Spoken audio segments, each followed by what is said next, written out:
Hi everybody, welcome to Taste of MCI. My name is Chef Pam. Today I want to talk a little bit about gingerbread. Gingerbread has been a long time associated with the holidays, whether you make a gingerbread as a bread, as a cake, as a cookie, or in this case as a gingerbread house. Gingerbread houses became very popular after the Brothers Grimm published the Hansel and Gretel fairy tale in which two children are lured into a sugar house by an evil witch. German settlers brought German gingerbread houses over here, and I'd like to show you how to make them in a quick way. The first thing you're going to need to do is make a gingerbread dough. There are many recipes out there. Make sure you get one that is for a cookie dough. It's this basic sugar cookie dough, creaming method, add in the spices, ginger, clove, nutmeg, and whatnot.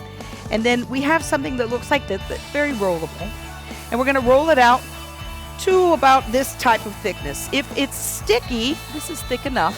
If it's very sticky, roll it between two pieces of parchment or two pieces of plastic so that it gets to be an even thickness.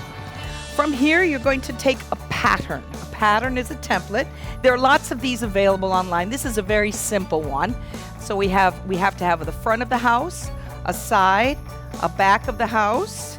We have to have another side. And then, of course, we have to have the two roofs. So what we'll do is we'll lay these templates on our gingerbread dough and cut them out accordingly. You can use a rolling cutter. You can use a paring knife. It helps if the dough is firm. And also, the best idea is to cut it on the sheet pan that you'll be using to bake it on.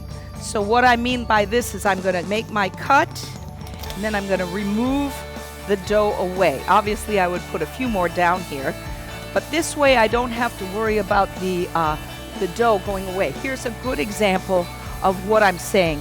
Everything is sort of on there. I haven't had to move the pieces. Just another note to self, try to utilize the dough as much as possible, much like if you're sewing, you know. So I have one piece here, and then I might put another piece that's just going to go near it, and so on, to utilize maximum utilization of the dough. These pieces get baked in a 350-degree oven until they're done. It takes about 10-15 minutes, not too early. If they're soft, they won't hold up, and if they're overdone, they might be a little bit burnt. When they come out of the oven, we should be looking at something along these lines. So this is your first step, is that you have to bake the pieces. We have our front and our backs here. We have our sides, and we have our roof. So that's the first step. Now once these cool, when we come back, we're going to go ahead and decorate them. So I'll see you in a few minutes while I get the next step ready.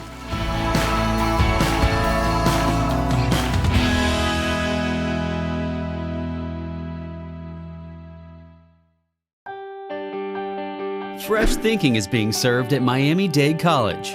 Create your own recipe for success in the evolution of food culture at the Miami Culinary Institute. Learn the skills you need to jumpstart your career in the culinary arts. Turn green into gourmet and celery into salary. Miami Culinary Institute. Food, culture, innovation. Visit us at miamidadeculinary.com. Register now. Miami Culinary Institute.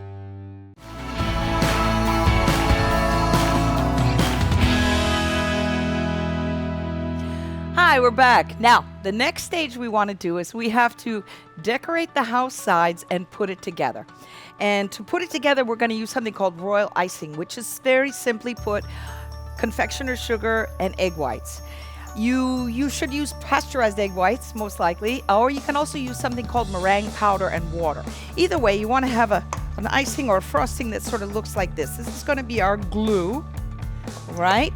And we're going to put it into a pastry bag. Now, pastry bags, there's a really cool thing in a pastry world called a coupler. And what it is it's two parts. So I have the first part in my bag here. I put it inside my pastry bag. And then on the outside, I put my tip and this other screw top. And what this allows me to do is that I can keep my icing in my bag, but every so often I can just change the tip. So if I want a star tip, fine. If I want to go to a leaf tip, all I have to do is take the top off, put a new tip on, and voila. I don't have to worry about changing out the bag, which many times is a problem. This is especially helpful if you do cakes and wedding cakes and whatnot. All right, to build this together, we have to have a boatload of patience and some of this royal icing. I have some plain one right here and here. And first I'm going to just mark on the base a simple L. We'll start. And I'm going to take, this is Maria's house from class, and I'm going to take 2 pieces. And in order, we have to be a little bit of a builder here. And I glue those together. And then we find whatever we can in the kitchen.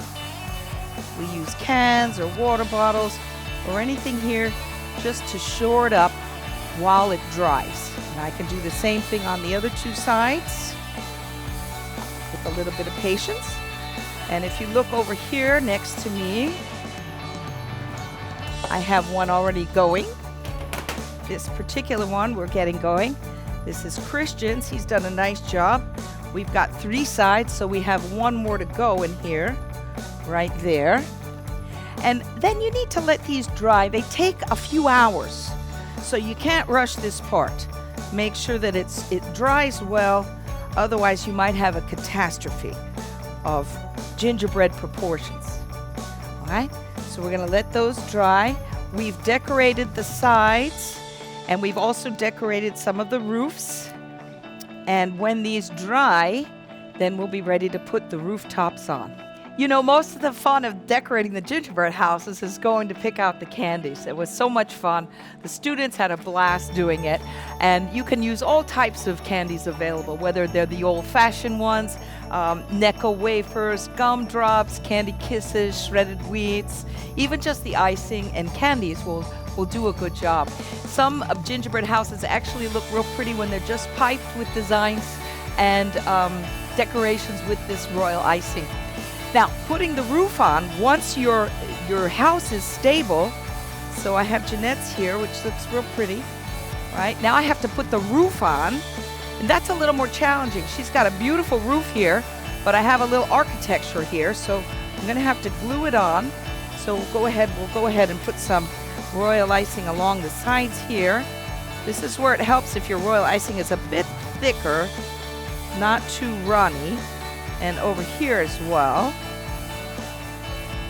All right, and then we'll go ahead and put that on there. But now I have to either hold it or I need to find a way to prop it up against something that's going to allow it to stay in place. Because if I leave it alone, it may slide off. Oh, I might be in luck here. Huh? Okay, good. So just that will be going that. And then once those dry, I'll do the other side. And then I have an issue here where I have some construction errors. So in order to disguise this, let's go ahead and we'll put a little bit of, nothing like a little candy to disguise things, huh? So we'll put a little bit of this down, and let's take some of these beautiful little candies and we'll just sort of stick them on the ridge of the roof. Now, note to self, this is sticky business, all this sugar. So be aware of that you may need some wet towels on hand. All right. Now, once these have dried, they'll take overnight.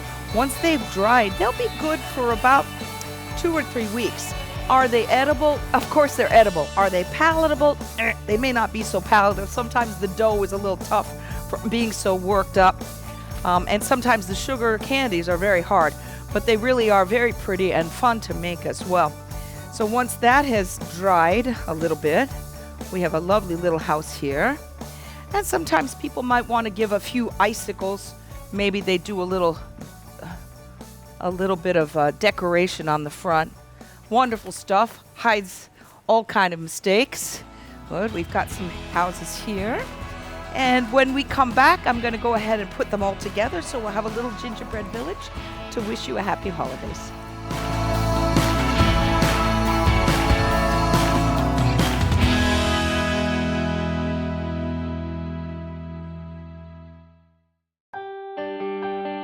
Fresh thinking is being served at Miami-Dade College. Create your own recipe for success in the evolution of food culture at the Miami Culinary Institute. Learn the skills you need to jumpstart your career in the culinary arts. Turn green into gourmet and celery into salary. Miami Culinary Institute. Food, culture, innovation. Visit us at miamidadeculinary.com. Register now. Miami Culinary Institute.